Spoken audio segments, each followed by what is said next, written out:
Hey, everybody, and welcome to tonight's Monday Mojo. It's December 14th, 2015, and we have as our special guest on the call tonight, sharing his fitness story, Karl Barnes.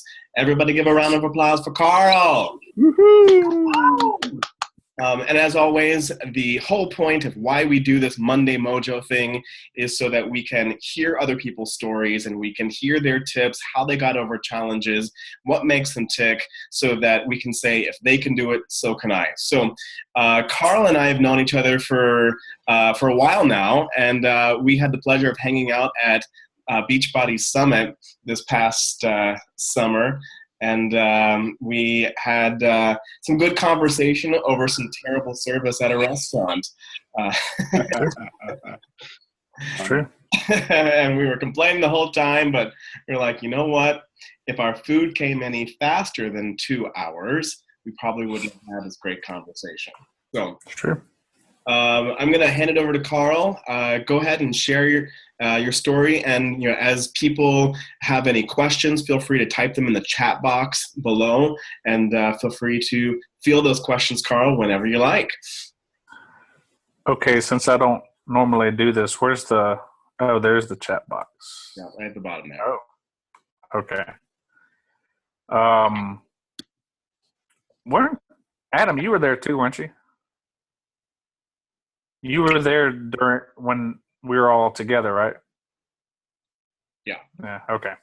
I was just checking because I remembered, but I thought I remembered. Anyways, thank you, Peter and Mike, for inviting me. In these past weeks, kind of thinking about this, I've been doing some other type of training, and one of the things that they were talking about is being real. Also, trying to find your story, your niche.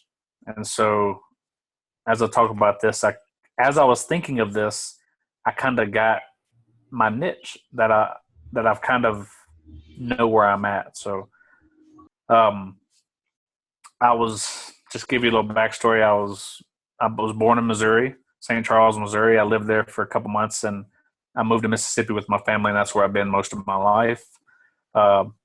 Met my wife in college.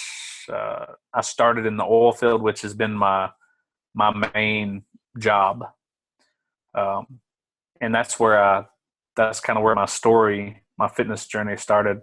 Back in 2012, I got up to about 250 pounds, and at that time, I was working in the oil field. They actually told us when I started with the company I started with, they told us we were going to start like this. We're going to get to this, and this is what we were going to end up like as far as how much weight we were going to gain. And it didn't really hit me until after I had gotten to the point I got up to about 250 pounds, and I was really overweight. And but I'd feel it, but it never was ever real until my mom told me. You know how mothers are. Mothers always like to tell you where you're doing wrong.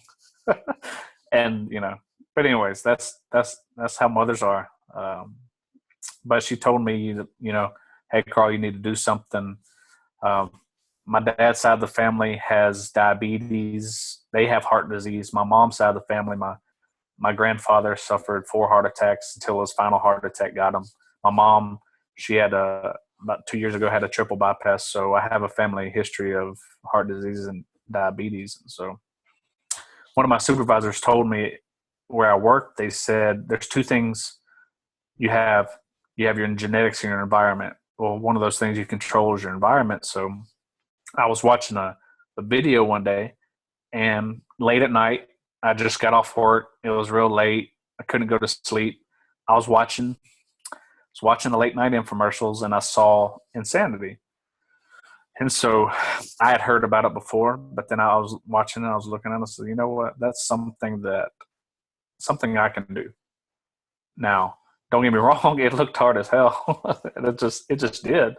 But it was kind of like an epiphany. Okay, well, those people, just like me, they didn't take some super pill. They worked hard and they got the results. So I was like, that's something I want to try.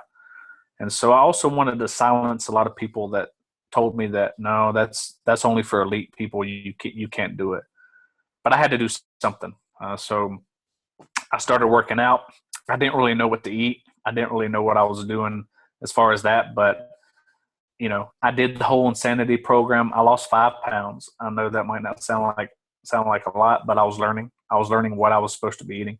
And then I went into P90X, but it all started with insanity. And so last summit, the year before this one, a couple of people of my coach group, they started a year of the Beast group. So we did Body Beast. We were going to do Body Beast for a year, and we were going to commit after that year with one of the main coaches that started. We were going to commit to getting up on stage for the Beachbody, the physique, the Beachbody Classic. In my head, I'm like, that's crazy. I'm not in peak physical shape. My body doesn't look like Michael McBride's body. So, why would I, be getting up there? But anyways, committed to it. I said I was going to do it. And that's when my coaching career kind of really I got focused on my coaching career, because I was trying to inspire people, especially since I was in the oil field. I was trying to inspire other guys in the oil field. And if anybody here knows the oil field, it's full of, it's full of a lot of different types of people. But I would say what people might consider the worst of the worst, bad family situations, tons of bad health. And so it kind of inspired me, okay, I got to be an example for these guys. And so that kind of boosted me. I got to do something. I got to be an example. I got to show these guys that if I can do it, they can do it. So that kind of started me. So from July of last year to July of this year, I lost 45 pounds with Body Beast. And, I wasn't I couldn't see my abs, but man, I lost so much weight and I felt good. People started seeing it. That encouraged me, that got me, okay, well, this is real. I wasn't taking some rap or some pill, nothing against those things, but, most people, want to take the easy way out. And I wasn't doing that. I was committing to something. I was sticking to it, and I got the results. And so that's a lot of mine in a nutshell. But the things that I'm doing now, I'm trying to be more consistent, because I'm realizing that, hey, there's a lot of people watching me. The people that, I might post something on Facebook and I might get a couple likes, but man, there's when I go to work, I'd have guys, man, hey, that was pretty awesome what you did. But they never liked or commented on my post. So I didn't, I was like, okay, well, I wasn't getting too much interaction. But I think most importantly was this time at Summit, when I got up on stage, I wasn't ripped. I was in the best shape of my life, though. And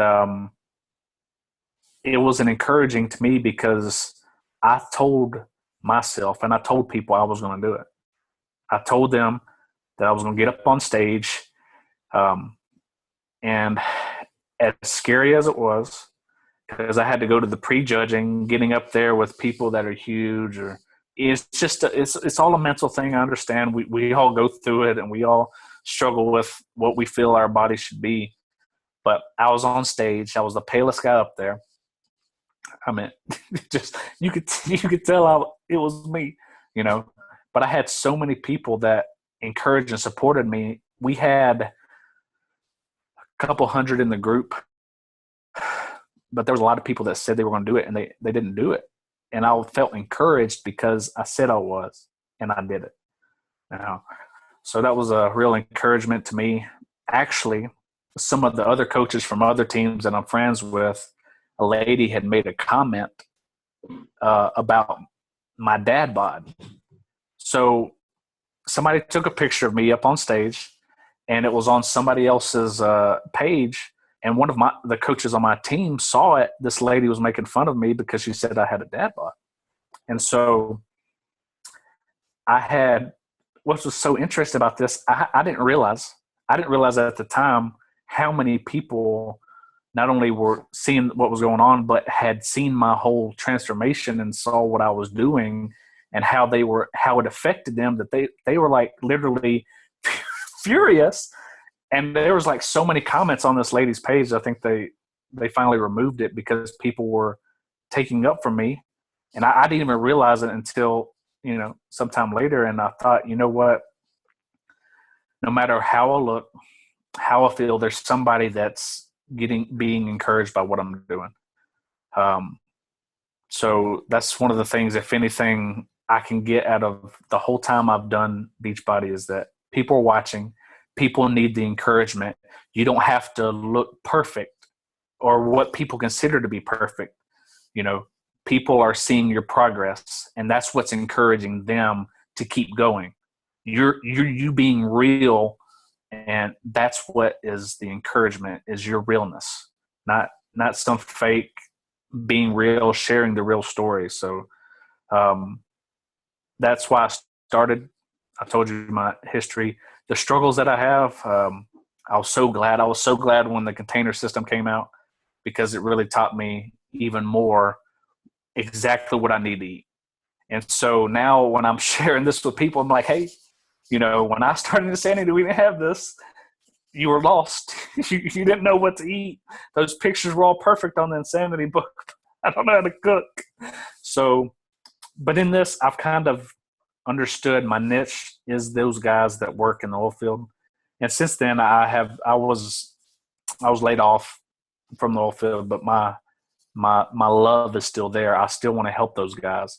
And so I'm figuring out stuff right now to kind of help those guys, because it's hard to cook. So I'm figuring things out that they can do so they can succeed. And so that's kind of, these past couple of days, when in past weeks, Peter talking to me about this, it's kind of gotten my head going, okay, well, my niche, who can I most affect? Yes, I can affect my family. Yes, I can affect people who like my pages on Facebook, but that one group of people that I feel for are those people in oil field. And so I recently helped somebody get size, the workout size, and real big guy. He's a big guy. He's a friend of mine. And while I was at work in the oil field, I had a good friend of mine that I was trying to encourage, and I was trying to help out with his eating. And I was real new coach. I didn't really know what I was doing, but I was really trying to help.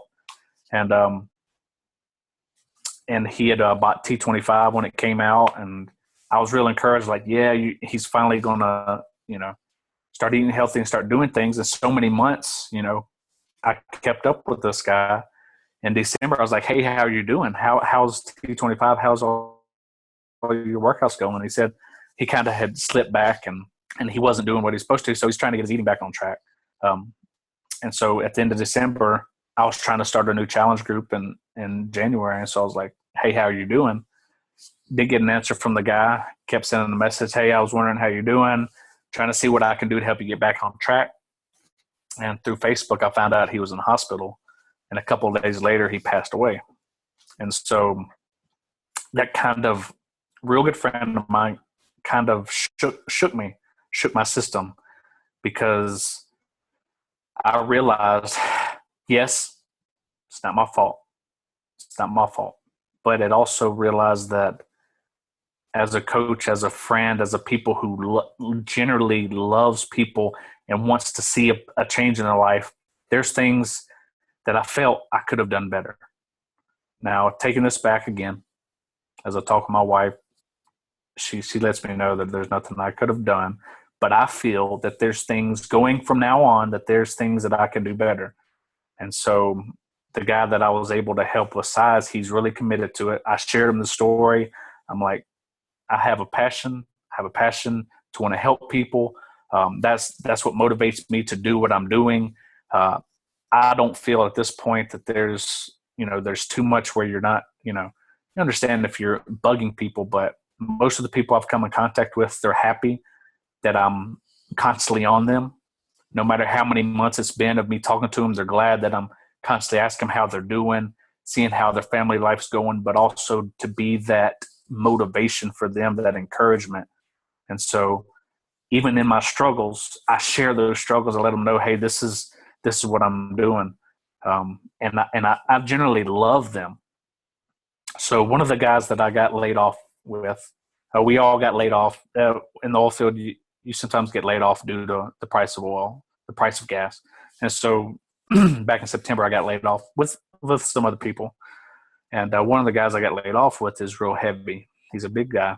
And he had seen my story, me talking to him while we were working, for months and months and months. And then when he was laid off, he's like, you know what? I want to do something about it now. And so he reached out to me. He's starting the 21-day fix. He's seeing results from it. He's sticking to his workouts. He's sticking to his meal plans. And just today I made him a coach. And he's encouraged, and it's just, I don't know how to explain it.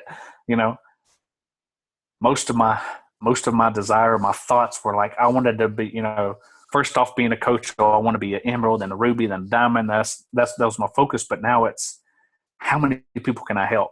And if people see that, if people can see my passion, and if they can see that I'm in it for them, then there's so many people's lives we can change, And it was like and I say the container system, I really do like it, because it literally gives people everything they need. And so I guess a couple of things is, as a coach, whatever you're doing, if people can see that you really, truly do care about them, you're not trying to sell them something. And that's what I used to struggle with. That's one of my struggles is, am I coming off salesy? Do I feel like I'm trying to sell something? But I've been consistent. I've talked to them about their family. I've talked to them about their jobs. I've talked to them about how they're doing in life. And if I don't bring it up, it's going to come up in the conversation. Man, I'm feeling bad. I need to do something. And that's just where I feel like we as coaches need to understand is, hey, we're not bugging somebody. They need it. Even, super healthy, ripped people, they still need nutrition. They still need help. They still need encouragement, and that's what we're here for. We're here to help people change their lives. So a couple of things that I do want to share in my struggles: eating. That's one of my big struggles. I kind of liked what you talked about the other week, Mike, about the meal plan, how to determine what to eat, your little book that you had. So that's really awesome. Things I struggle with, sometimes I dread my workout and being consistent. And so I'm not perfect. There's things that I'm learning more and more as I move on, and I'm learning. But being consistent, I hear even the top coaches say it all the time. Being consistent is how they got where they are. That's where they see the results. So if anything I can share with y'all is to continue being consistent, grow in your platforms. Like, that's why I'm glad I'm part of the Instagram thing, because I really want to grow that platform, because by me learning this, by me growing, that means I might be able to reach that one more person that never knew, about how to live healthier. And I feel too that, and I could talk for hours, but one of the things I feel with the health journey, there's many different things you can change in your life, but when you're healthy, every aspect of your life changes. And the guy that I'm helping right now, we got about a week, little over a week left we're doing the December Fix Challenge with Karl, and we got about a week left, and just the negativity in his life has changed. The guy that I'm talking to, the guy that I'm helping, he doesn't complain as much. He complains to me like, oh, your car, you're just trying to take my money. The Shakeology is expensive, all this kind of stuff. But, one of the things, when he's serious, he's like, man, I feel better. He honestly does. He says, I don't feel like I want to go kill myself. That's how the negativity comes out. He says, I don't want to, when I eat the crap food, that's usually how I feel. And he's very thankful. During the workouts, he just does it. If he can't do the move, he doesn't complain about it. He just does it. He just does it, or he finds a modified version of it, and he doesn't grumble as much. And I'm telling you, being around that and seeing just the physical, the emotional, the intellectual change that has happened is an encouragement to me to keep on going, keep on rolling, no matter, all the negativity that people spew at me. Okay, well, maybe one day I can help you, but I'm going to continue helping other people that want it. And so the reason I continue is I don't want to go back to the beginning. I don't want to go back to square one. I might slip up. I might, fall off the wagon a little bit, but continuing, reaching towards my goals. And I'm happy how far I've got. I kind of look back at it now, and consistently I've kept my weight off. That's one of the things that I love about my story more than, I have friends in the field that they drink teas or they'll take these pills and literally some people complained about how much Shakeology costs to me. They'll say it to me, or how much healthy food costs them to buy, but yet they'll spend literally hundreds and hundreds of dollars on stuff that does not work, that has no effect on them, just to make it easier on them. I'm like, look, Shakeology isn't really that expensive. If you consider it as a meal replacement, it's really not that expensive.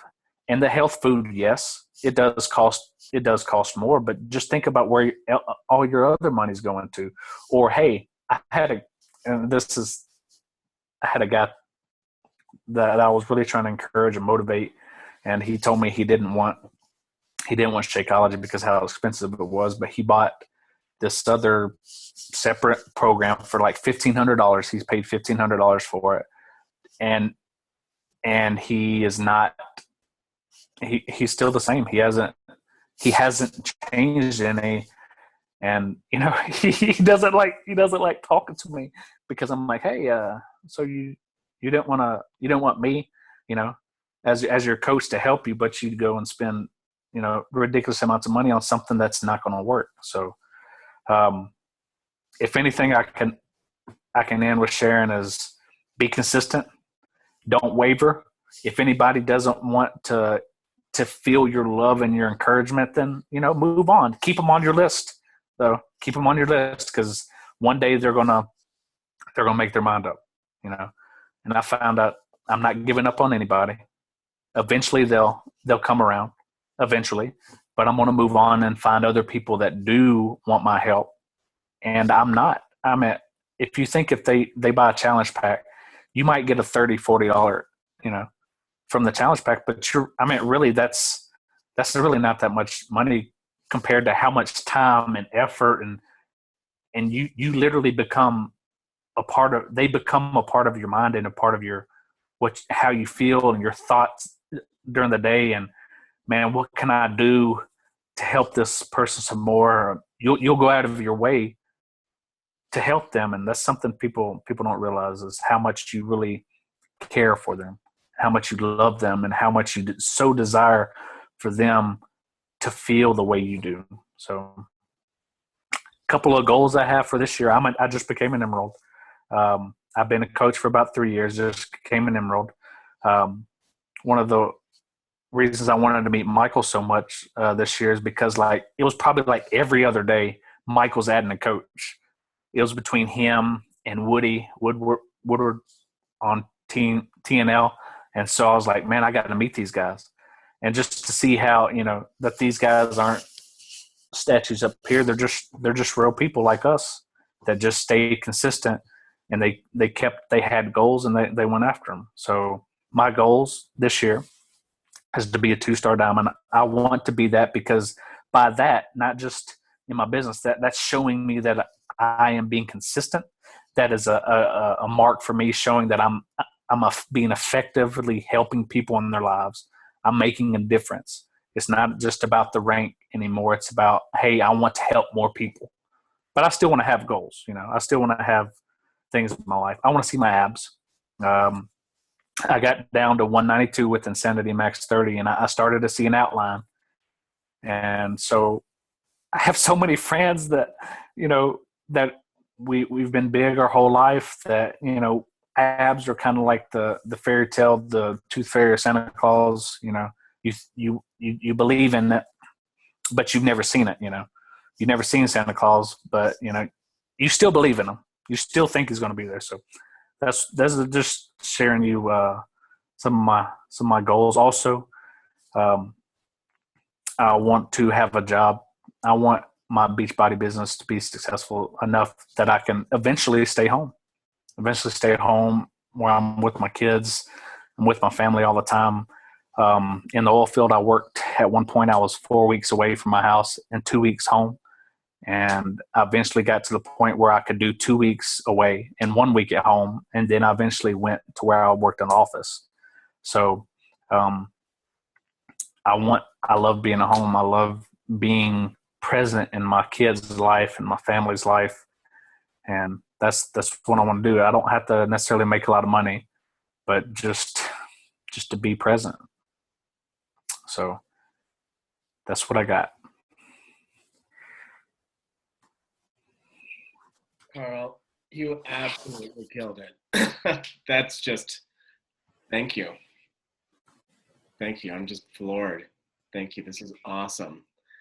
And I see people in the chat box who are saying thank you as well. I just really appreciate your authenticity and just the way that you set those goals and you did it no matter what.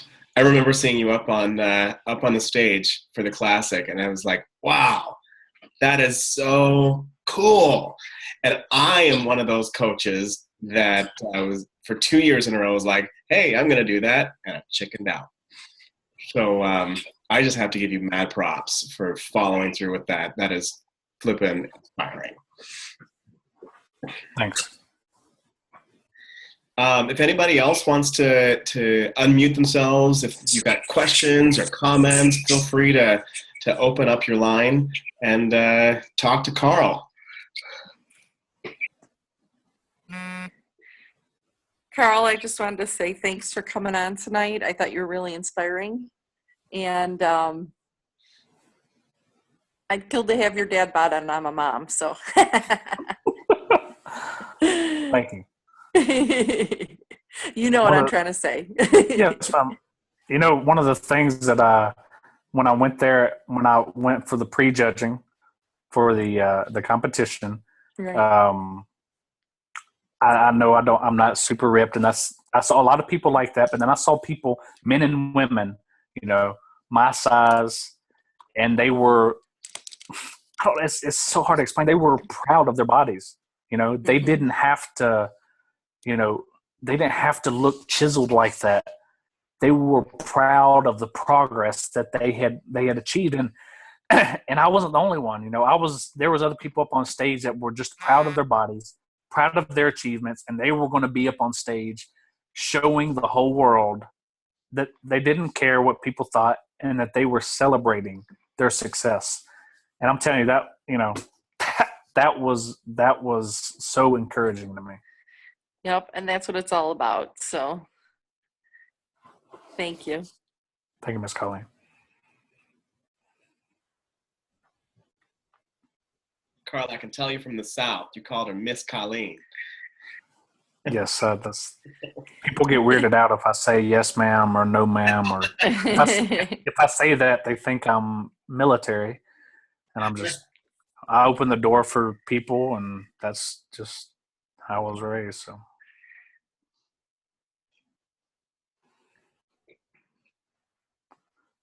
any other things jump out to you guys? Is anybody else going to be doing the classic this year? Michael? Should I not chicken out the third time? Yeah, I think you shouldn't chicken out. Mike, I'll go up there if you go up there. Oh, yay! Oh, it's on. My friend is trying to get me to do it. Well, then Come on, Cassie, you can do it. I don't know if I want to go without alcohol 3 months before Summit. Well, it doesn't matter because we already discovered that you're going. So. Yeah. You can go with alcohol. I'll give you some. No, I can't drink for 3 months if I'm prepping for a show. I'm teasing you, but you could have at least a drink right before you got on stage, so you'd have courage, Yeah. Oh, I don't need courage. I just like Blue Moon. Crazy. if anybody's done Body Beast in here, Sagi has his sayings and stuff. Like the beast is talking. I don't know if y'all have ever done it, but that's one of the things he says. So when we were in the back behind closed doors, everybody's all in the prep. Everybody's got their spray tan on. And of course, I don't have any spray tan on, but they were trying to tell us what we needed to do to line up. And Sagi is so funny. He literally is like, he was dressed up all super nice, and he said, "Quiet! The beast is talking." And then I had like, there was like other people like, "Shh, the beast is talking." They didn't call him Sagi, but he was considered the beast, and it was so funny to me that he referred, it's like, and then when he told people to be quiet, everybody just shh, it was so fun. It was so fun. And it was an experience, and I'm glad to experience it, and I'm glad to, encourage other people, no matter what you look like, you can be on stage, and you can have a beer or two, even as long as it fits in your macros, right? So. I don't agree with that. I can't do macro counting. My body would not respond. I gotta eat perfect, unfortunately. So we'll see. Well, then me and you'll walk on stage with a beer, Cassie. Okay. Let's walk out there and flex with beers in our hands. Sounds good. That'll hit the promo videos. Oh, yeah. That's freaking awesome. Beer helmet on. What's that, Jeff? Just use a beer helmet. Yeah, there you go. That's true. Tube's coming down. That's what'll be Shakeology, right? Right. Sure. The new flavor. Right after coffee flavor. Yeah, beerology, huh? Well, cool. Well, thanks so much, Karl, for sharing your story. That was just flipping amazing, and I'm just so proud to know you and honored that you spent your time with us this evening. Appreciate that so much. Thank you. And we were able to record this call, and I'll go ahead and send that to you, and feel free to pass that on to whomever you like. You gave an awesome presentation. I thought another time. I thought we could spend just a couple minutes talking about Instagram. I'm going to go ahead and just keep it all in the same call. I don't want to go on for like super long, but I know a lot of us are in the Instagram boot camp, and I just wanted to see how day one has been going for you, and if there's anything that you guys wanted to cover or to talk about. And real quick, Ron Young Black, I've not met you. Hi, how are you? I guess I have to unmute myself. Hi, how are you? Good, I'm glad you made it. Are you in the Instagram boot camp as well? No, I did a couple challenges with Adam. Adam invited me. Awesome, cool. I'm glad you're here. Thank you. Very nice. Cool. So how did day one go for Instagram boot camp for you all? For me, it was fine because, and I was so proud when I got my profile and then I like had my picture. I was like, I did something today. Yeah, I saw that. Thank you. But I was wondering, can you search multiple hashtags at once, or can you only search one hashtag at a time? In the Instagram app, you can just search one at a time. Okay. I'm going to show you some other apps that are easier to manage. Okay. Because I'm trying to think of what my niche is, and I'll just have to do one at a time, which is fine. Yeah. Tomorrow's lesson is going to be all about that, all about niche. Oh. Yeah. So I just finished recording the video earlier today, and it's a good one. Okay. Holy crap, this group is huge. We talked a lot about Instagram at Summit at that dinner. Remember? Uh-huh. We talked a lot. About 40 minutes. We talked about that. We covered like the whole Beachbody business at that dinner. Yeah, we did. That was cool, man. Good call. I mean, good talking to me. Yeah. I mean, that's one thing that I love about these Zoom chats, because it's like, well, we can't be with each other physically, so at least we can see each other.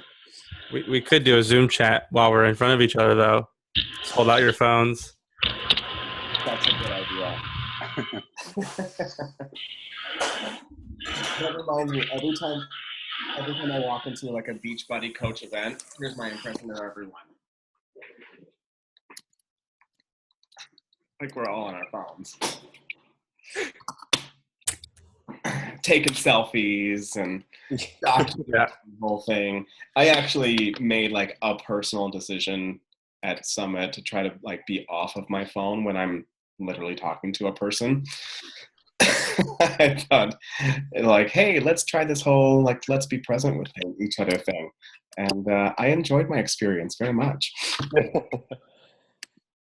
Oh, is there like a range of posts per day that's optimal, or like every other day, or how does that work with frequency of posting? Yeah. My perspective on that is in the beginning, the ideal is like 2 to 3 times a day. Okay. Anything more, it's like overkill and people get sick of it. And like definitely don't upload like 3 photos right in a row. Uh-huh. Like you got to space it out throughout the day. Okay. But then if you go longer than like 1 photo every 2 days, people forget who you are. Okay. Yeah, I think we'll talk about that on Friday or Saturday. Okay. Yeah. Yeah, I had a question about the Instagram boot camp that we were doing, and I couldn't really. I guess some people are replying a lot to my questions in day one, but I was curious, like, what by looking at celebrities, because the thing that I noticed is when I was looking at the top 100 in Rolling Stone, I personally, and it's probably who I am, related to people who built their Instagram up by hard work versus people using their famedom or celebrityness to create an account and then have like an sort of like a really surge of a following, like the Ashton Kutcher and the Britney Spears and stuff. Where I felt like the celebrities that were self-made were more inspiring to me because they felt like they were more authentic. And a little asterisk there, celebrities that do show their, their authentic side. I feel like, Chris Pratt or Reese Witherspoon, like those people on the list were like, I mean, even Miley Cyrus, she doesn't hide what she's posting. So I appreciate the authenticity of that, but I was curious, like, is there more? Are you going to elaborate more later on in the training about why, or is it important to look at celebrity Instagram as a follower, or is there something I'm trying to copy from them or mirror from them?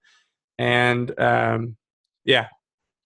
I think the most important thing is to be inspired by Taylor Swift and post as many cat selfies as possible. So do that. Okay. Because like if she does it, then it's going to work for everyone.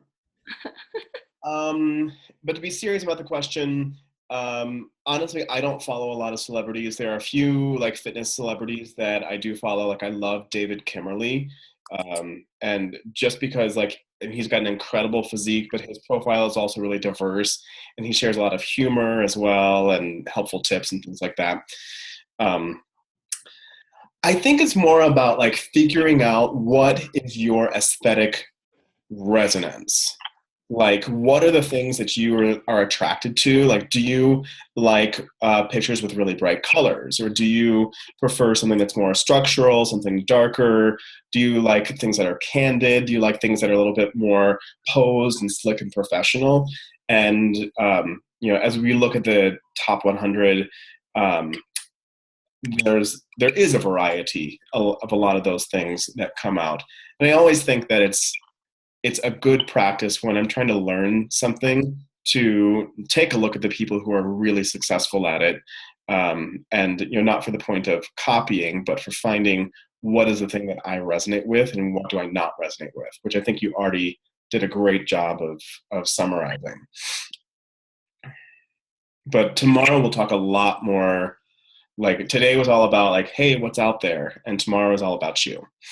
Well, not Jeff. Yeah, well, Yeah, we're going to talk about Jeff the whole time. I'm game. There we go. Jeff, I could talk about you all day. Sweet. I mean, all day. You want to hear a funny man cave story? Yeah. Everyone probably could at least laugh at this. I usually hand my phone over to people to add themselves on Facebook because it's easier to type your own name in when you're like, hey, just type yourself in. At that moment, some special pictures popped up at the grocery store, and that was the end of that interaction. Yeah, Adam knows what I'm talking about. Gosh. Oh, That's hysterical. it was going good before that. Yeah, I gotta watch that. Yeah. That's funny. Well, cool. Anything else, guys? Yeah, I got one more question for you, Mike. Yeah. When you're basing your Instagram, I know this is kind of something I did when I was big into it. Do you base your whole account more on like a theme, or do you just prefer like randomness of yourself and your life and whatever you're going to post? Yeah. So that's going to be covered tomorrow. But I'll just kind of summarize in general. I think if you're branding yourself as a business, then you have to be focused on basically one thing. However, if you're branding yourself as a person, you can be a little bit more broad, but you can't be completely random. Focus mainly on like 3 to 5 things that you're basically posting about. And for me, it's music, motivation, and muscles. Of course, it has to be all M's. And I think once you get momentum, the next M, then you can have a little bit more leeway to every once in a while post something that's like off topic. If it's some like crazy meme that just struck you as funny, like I think people really enjoy kind of seeing more about what makes you tick. But if you start getting like way off course all the time, then people will lose interest. I actually have a question to follow up from that, where you said something about if you're branding yourself as a person versus a business, and I'm looking at it more from a business standpoint, but I'm sort of thinking of two things from a Beachbody standpoint, but I'm also looking to get some voice students. So should I focus on one or the other? Because I'd love to have both from IG. I feel like I was that was exactly the question that I was struggling with in the beginning as well. Uh-huh. In particular, Shalene Johnson, of course, has an amazing Instagram impact course. And she really focuses on branding yourself as a business and is very much the single topic. And that if you want to talk about 2 different things, then you need 2 different pages. I decided not to do that. Like I decided to actually intentionally go in the other direction. And I discovered that there's a distinction between branding yourself as a person or business, like that's one idea, and using social media to have a business or to grow a business or just for fun. So I think it's possible, which is what I'm doing, to brand yourself as a person, but then also use it as a business. Okay. Right? And it has to do with the kind of the pictures that you take. Like, is it super slick and corporate, or is it more like everyday candid, like about your life, kind of like sharing a lifestyle brand, essentially, as well as the variety that you're able to share. Like I share music as well, clips of me singing, and so that's kind of all of a part of it. And for me, I think that that is the way the majority of the users on Instagram use it. And to really identify with my niche, they're on Instagram not to find a product or not to find a voice teacher. They're not on Instagram to find a fitness coach. They're here to find people. And some of these people just might have something that can help them with their music or with their health. Yeah, that's how I see it, because I'm, niche. I'm kind of trying to put some words to it, but I'd like to, if I can help other conductors, especially, but musicians and conductors, sort of web mind and body, because a lot of times they're very two different things, and I want to see if I can help people be more holistic. I'm playing around with some time management stuff also, so it's very initial. So I'm glad that's what you're doing, because it sounds like I have similar goals probably. Yeah, I think we're traveling along the same line there. Mm-hmm. Hey, Austin and Michael, I know Michael, you probably see what I've been doing, but Austin, I've been the last couple weeks, maybe month. I mean, it's kind of hard for me to figure out when, but I started doing 3 niches, right? And I know the difficulty and the awkwardness behind the 3 niche thing. But I felt like these 3 niches were very hard for me to use on Facebook, but they're very much a part of who I am. So I've kind of have Instagram niches, right, versus Facebook niches. And so have you seen some of the stuff I post? It's basic. I even dumb it down for people where I put my niches right on the top of the pictures, where it's dad related, fitness coach related, or gamer related, like video games, and whatever niche I'm appealing to in that picture or video that's the word that's yellow. It's like shining out, right? Yeah. And so for me, with the 3 niche thing, how it's been working is I have hashtags saved on my phone for each niche that I'm posting to, and some of them overlap. But what's really cool about that is I've been getting, say I get like a dad or a stay-at-home dad who says, oh, he's not just a stay-at-home dad, he's into fitness and gaming. That's cool. And then it's basically like I get 2 niches in that guy. And then I find a gamer who's maybe not into fitness, but he's also a dad, or I find a fitness guy or that's into gaming. And so that 3 niche kind of thing allows me to sort of grab double dipping into this sort of weird audience. Yeah. And sometimes I get just fitness, but typically the just fitness people are the weakest Instagram followers. But if it's just a dad or just a gamer, they tend to be more lifers. And it's been really difficult for me to define these niches. I know Michael's been known me for a while, and I've struggled with who am I targeting. But once I've sort of really kind of committed to that, I've even found the trifecta of niches, like the equivalent of me, which is cool. So I mean, so to answer your question about, you have the voice stuff and the fitness stuff.